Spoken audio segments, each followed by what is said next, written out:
شبیر کا کہنا ہے کہ بہت سے لوگوں نے ٹیلی پیتھی اور نظر بندی کے بارے میں تو سنا ہی ہوگا، اور یہ بھی سنا ہوگا کہ بعض لوگ ذہنی طور پر اتنے عیار، مکار یا معصوم ہوتے ہیں کہ لوگ ان کے اشاروں پر ناچنے لگتے ہیں۔ لودھرا کے ساغر عباس کو یقین تھا کہ انسان مرنے کے بعد زندہ ہو سکتا ہے۔ جی ہاں، یہ وہ یقین تھا جو اسے پاگل پن کی حد تک پراسرار شخصیت بنائے ہوئے تھا۔ شبیر نے دیکھا کہ ایک پرہجوم مزار کے سامنے جیسے ہی ایک موٹر سائیکل رکی، گداگروں نے اسے گھیر لیا۔ یہ ساغر عباس تھا جو معمول کے مطابق مزار پر آیا ہوا تھا۔ ساغر عباس گداگروں کو حسب توفیق بھیک دیتا جا رہا تھا کہ ایک گداگر نے عجیب سا سوال کر دیا۔ دے بچا سخیز کے نام پر، دے بچا کلندر، بے شک کلندر، دے بچا۔ یہ لو بابا۔ ساغر عباس نے 10 کا نوٹ نکال کر اسے دیا تو گداگر نے برا سا منہ بنا لیا۔ بچا اور دے اور دے۔ بابا میرے پاس بس یہی ہے۔ حق کلندر، بے شک کلندر۔ بچا یہ گاڑی کس کی ہے؟ ہاں یہ موٹر سائیکل تو میری ہے۔ پھر تو دے دے سرکار کے نام کی، جنت میں سیر کرے گا بچا۔ حق کلندر، بے شک کلندر، حق کلندر، بے شک کلندر، دے دے بچا۔ گداگر حق بادشاہ کا نعرہ لگاتا ہوا موٹر سائیکل لے کر یہ جا وہ جا ہو گیا، اور ساغر عباس نے اس کو پلٹ کر دیکھنے تک کی زحمت نہیں کی، بلکہ وہ خاموشی سے مزار کے اندر داخل ہو گیا۔ مزار پر جا کر ایک کونے میں سر جھکا کر اور آنکھیں بند کر کے بیٹھ گیا اور حق یا حق کے نعرے لگاتا رہا۔ ساغر عباس کے 4 بچے تھے، جس میں 3 بیٹے اور 1 بیٹی شامل تھی۔ سب سے چھوٹے بیٹے کی عمر 14 برس تھی۔ ساغر عباس اکثر اپنی بیوی کو سمجھایا کرتا تھا کہ انسان مر کر دوبارہ زندہ ہو سکتا ہے۔ شبیر نے دیکھا کہ ساغر عباس اپنی بیوی کے ساتھ زمین پر بیٹھا تھا اور اس کے 4 بچے، 3 نوجوان بیٹے اور 1 جوان بیٹی بھی باادب بیٹھے ہوئے تھے۔ اطراف میں موم بتیاں جل رہی تھیں۔ موم بتیوں اور اگربتی کے دھوئیں میں ساغر عباس بات کر رہا تھا اور سب اسے غور سے سن رہے تھے۔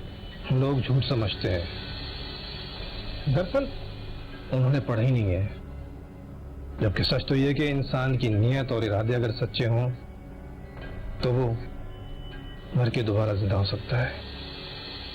ہاں مجھے بھی ایک پیر صاحب یہی کہہ رہے تھے جب میں بچی کو دم کروانے گئی تھی۔ ابو یہ امی بار بار پیر جھنڈے والے سے ملنے کا کیوں بولتی ہیں، جبکہ وہ تو مر چکے ہیں؟ تو کیا ہوا، تمہاری امی کیا بلکہ تم سب پیر صاحب سے مل سکتے ہو، لیکن اس کے لیے تم سب کو کرنا ہوگا۔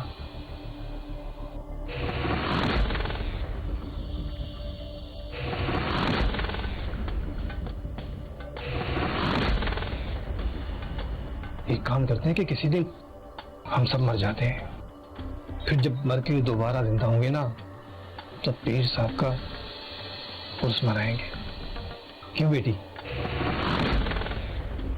پتا نہیں ابو، مجھے تو بہت ڈر لگ رہا ہے کہ ایسا بھی ہو سکتا ہے۔ ابو میری ٹیچر کہہ رہی تھی کہ انسان نا خواب کو سچ سمجھتا ہے، لیکن یہ بیماری ہے جس کا علاج ممکن ہے۔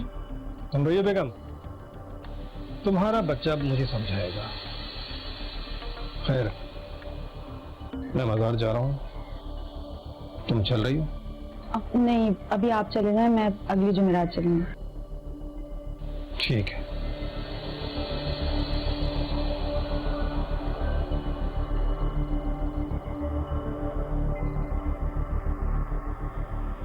شبیر ساغر عباس کی ذہنی سطح کو شک کی نظر سے دیکھ رہا تھا۔ مرنے کے بعد دوبارہ زندہ ہونے والی بات شبیر کو ہضم نہیں ہو رہی تھی۔ شبیر سوچ رہا تھا کہ یا تو ساغر عباس ذہنی مریض تھا یا پھر بہت چالاک انسان جو اپنی بیوی بچوں سے جان چھڑانے کے لیے روحانی ڈرامہ رچانے کی کوشش کر رہا تھا۔ ساغر عباس نے جلد ہی اپنی بیوی بچوں کے دماغ کو اس طرح چالاکی سے دھو دیا تھا کہ وہ اپنے دماغ سے کچھ سوچنے کے قابل ہی نہیں رہے تھے۔ ایک دن شبیر نے دیکھا کہ ساغر عباس کی بیوی اپنی بیٹی سے بحث کر رہی تھی۔ اماں مجھے سمجھ میں نہیں آ رہا کہ لوگ مر کے بھی واپس زندہ ہو سکتے ہیں۔ بیٹا ایسے ہی ہوتا ہے، ایک دن دیکھنا میں مر جاؤں گی اور واپس بھی آ کر دکھاؤں گی۔ اماں رہنے دے بس۔ اچھا اب چل جائے یہاں سے، میرا زیادہ دماغ نہیں خراب کر، جا۔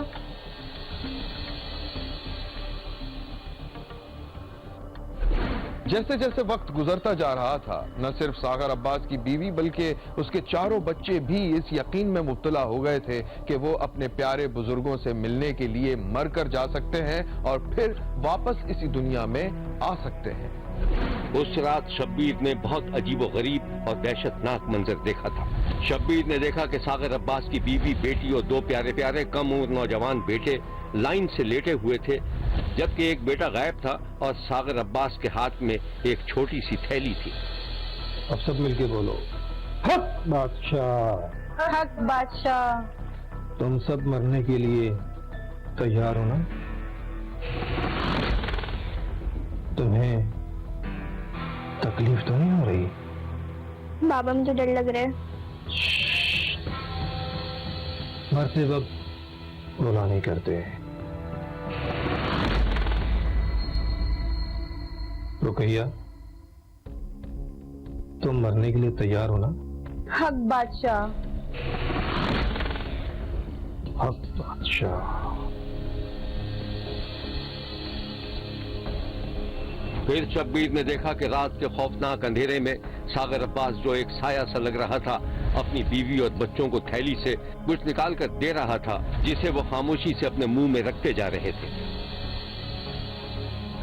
اس رات ساغر عباس کی بیوی، بیٹی اور دو بیٹوں کی موت واقع ہو گئی تھی، جبکہ سب سے چھوٹا بیٹا بچ گیا تھا۔ ساغر عباس نے مبینہ طور پر لاشوں پر خوشبو والا پاؤڈر چھڑک دیا تھا، لیکن 2 دن بعد ہی پورے گھر میں تعفن پھیل گیا۔ محلے والوں کو خبر ہوئی تو پولیس کو بلایا گیا۔ ساغر عباس اور اس کے چھوٹے زندہ بچ جانے والے بیٹے کو گرفتار کر لیا گیا۔ یہ ہیں وہ مناظر۔ اپنی بیوی بچوں کے قاتل کو گرفتار کر کے تھانے لایا گیا تھا۔ بتایا جاتا ہے قاتل نے خود گرفتاری پیش کی تھی۔ پولیس نے اس سلسلے میں جو بیان دیا تھا وہ کچھ یوں ہے۔ لودھرا شہر میں ایک اندوہناک اور دردناک واردات ہوئی جس میں 4 انسانوں کا قتل کیا گیا بے دردی کے ساتھ۔ اس کے مرکزی ملزم ساغر کو پولیس نے گرفتار کر لیا ہے اور اس کی تفتیش کی جا رہی ہے۔ انشاءاللہ اس ملزم کو کیفر کردار تک پہنچایا جائے گا۔ یہ ہیں ان پیارے پیارے بچوں کی تصویریں، بظاہر جن کی برین واشنگ کر کے انہیں موت کو گلے لگانے پر مجبور کیا گیا تھا۔ یہ سب وہ باتیں ہیں جو سامنے آ چکی ہیں، لیکن شبیر اب بھی قاتل کی اس من گھڑت کہانی کو تسلیم کرنے کے لیے تیار نہیں ہے کہ اس نے اپنے بیوی بچوں کے اصرار پر انہیں ان کے بزرگوں سے ملنے بھیجا تھا جو اس دنیا میں نہیں تھے۔ ملزم کا یہ دعویٰ بھی درست نہیں لگتا کہ اس نے بھی وہی چوہے مار گولیاں کھائی تھیں، لیکن اسے کچھ نہیں ہوا۔ شبیر نے اس واقعے پر جہاں افسوس اور دکھ کا اظہار کیا ہے، وہاں مرنے والوں کی کم عقلی پر بھی ماتم کیا ہے۔ شبیر کا کہنا ہے کہ روحانی دنیا کی اپنی ایک حقیقت صحیح، لیکن اللہ نے انسان کو جو عقل دی ہے سوچنے اور سمجھنے کے لیے ہے۔ جہالت و جعلسازی پر مبنی پیری مریدی سادہ ذہنوں کے لیے ناسور ہے۔ خدا ہر انسان کو اس طلسماتی جہالت سے محفوظ رکھے۔